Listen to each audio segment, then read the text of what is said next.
But I read a second Bizarro book called Yeah. Apeshit, which is written by Carlton Mellick III, Okay. and he's quite a prolific Bizarro writer. I think he's written 40 or so Right. books in this movement. So this to me, so the first one, it had little elements of Bizarro, but it very much felt like an introduction to this sort of movement. Apeshit just throws you straight in. Okay. It's set up as it's meant to be the author's homage to Friday the 13th, but with a Bizarro twist. Okay. So it's a group of teenagers that go to a cabin in the woods and bad shit happens. Yeah.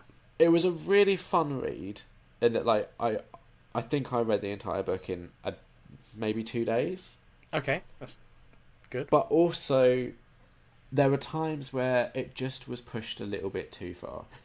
On the back of the book, it's described as Friday the 13th meets Visitor Q. I don't know if you ever saw Visitor Q. I haven't, but I know you've told me about Visitor Q. Yeah, it's a Takeshi Miike film, and it's about this really, really dysfunctional family, and this random visitor comes and kind of brings them all together, but super fucked up dysfunctional. Yeah. The scene opens with the father visiting his prostitute daughter. Yeah, right. For a business exchange. Yeah, got you. You didn't need to explain more. So, Apeshit, every single character has something fucked up going on in their lives. And some of it is that's interesting. And some of it is a bit you've taken it too far to be interesting. So I'll give you a couple of examples, okay? Because they're not massively spoilers. You've got one girl who has vagina dentata. Right, okay. Is this one of the... which side of the spectrum are you putting this on? The more okay side. Okay, right. And she has this habit of brushing her teeth constantly. Her normal teeth. Yeah, okay, cool. Right, so just make that clear. Although, at one point she does also brush her other teeth and uses a toothbrush to kind of get off. Right, of course. You find the reason why she brushes her teeth. And so this is a minor spoiler, but it's also really fucking obvious. And I need to give you an example as to what I mean when I say Bizarro sometimes just pushes things a little bit too far. Yeah, so if you for some reason are fascinated, want to read this book, skip ahead 30 seconds. Yeah, it's a very minor spoiler, and there's I think 5 characters or 6 characters that go to this cabin, and this is just one of them. Yeah. So the reason why she's brushing her teeth so much is because her older brother is forcing her into a sexual relationship with him, right, and forcing her to go down on him. Yeah. So that perfectly explains the brushing the teeth, right? And you're like, I get that, and she brushes. She obsessively cleans her teeth. Yeah. Because of where Bizarro pushes it just a little too far, and you're like, it was already fucked up. I didn't need this little cherry on top. Is apparently he makes her lick ants off of his penis. Do you know what I mean? Yeah. It's just why? It's an unnecessary step too far.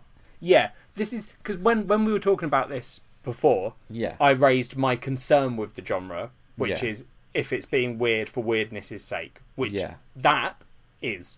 And what's really interesting as well is the author has a foreword where he's just talking about this.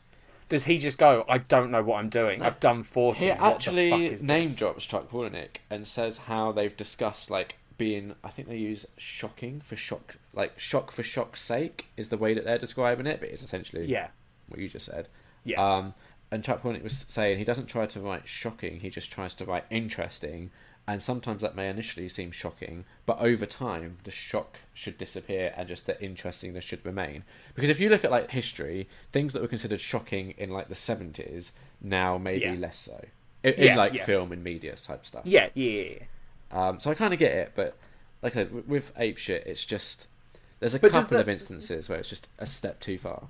So we've already said the spoiler, so I'm not going to repeat it. But the thing that you said, does that tie into that specific bit that goes too weird? Does that tie into it? See, so that's when they're saying oh, I'm not writing it to be shocking. I'm writing it for the. That's not true. Yeah, exactly. If that was a key point, and they were oh well, it had to be that shocking because it leads to this. Yeah, that's when it's okay. But if it's just look at how weird this is. Anyway. Yeah, because that's the thing. It's already fucked up enough. Yeah. That you didn't need that extra bit. So no. No one's sitting there going, "Oh, the first bit's fine." Oh, Yeah. oh no, Yeah. this was the bit that weirded me out. And there's also like a really problematic, like, gender identity part in it as well. Oh, good. I won't read it then. No, I would recommend you don't. Where there's a girl who's a cheerleader. Apparently, she used to be really attractive. She now has a bright green mohawk and got really into tattoos and is just covered in tattoos from head to toe, basically. Yeah. She's in a relationship with 2 other guys. They're all okay with it. They're all like like a polyamorous relationship. Yeah, but just with the 3 of them. So is that still polyamory? Yeah. Okay. Yeah. Cool. One of the guys has like not had sex with them for a while, and he's like, "Oh yeah, I had a urinary tract infection, so doctor recommended no." Actually, he was just using that as a ruse because he just cut his penis off, like properly. But like he still identified. When you say properly, what do you mean properly? Like he'd done like the surgery. He hadn't just done it to himself. Right. He'd got it properly done. They don't usually call that cutting the penis off, but sure. Yeah. Like essentially. What was the proper word for it? Just gender reassignment surgery. Okay, but he still wanted to be a male. He just wanted a vagina and to feel what it was like to have a penis inside the vagina. Cool, it's already so problematic. Just carry on with it. Yeah, no, that's what I mean. It is just like, and again, it's not like a thing that's really like intelligently probed in the book. It's another one of those things where it's just there to be a bit like. It's kind of like every single character needed something about them that made them like deviant in some way, and they were just like, "That's what we're going to use for this character," without really exploring it. It sounds shit. The thing is, it was a fun read. It was like this type of thing. It was quite addictive to get through because there was that element of just like what's going to happen next, and the way it's written is like each chapter focuses on a character.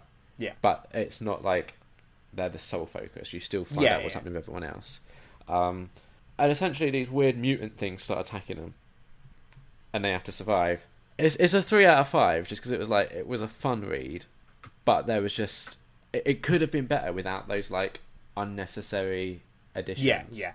Like not every single character needed something about them that was supposed to be like shocking or something. And the ones that did have those shocking things didn't need... the licking ants element to it. Are you going to be reading more Bizarro? There's a couple more that I'm interested in. There's one where it's about a guy who marries his house, and then there's a house apocalypse, and all the houses get destroyed, and he tries to get into house heaven, but he's not a house, so he's not allowed in. Jesus fucking Christ. That sounds interesting. Fucking... But yeah, Apeshit 3 out of 5. Yeah, fair enough.